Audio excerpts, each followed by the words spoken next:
एक दोस्त दूसरे से, मुझे अंग्रेजी के प्रोफेसर बहुत पसंद हैं, उनकी ये आदत भी क्या खूब है। दूसरा हैरान होकर, वो क्या? पहला, वो क्लास में दाखिल होते ही सबसे पहले क्लास से मुझे बाहर निकाल देते हैं।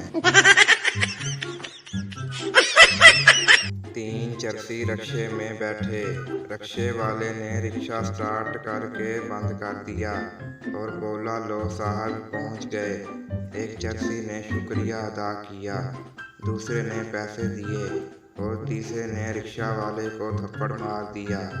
रिक्शा वाला समझा कि इसे पता चल गया है। चरसी बोला, साले आज तो मरवा ही देता, इतना तेज रिक्शा कौन चलाता है।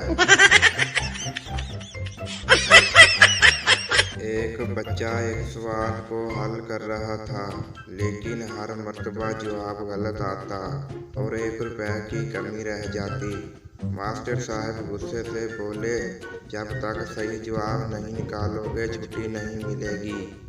बच्चे ने दूसरी मर्तबा और कोशिश की, लेकिन जवाब में हर बार 1 रुपए की कमी रह जाती।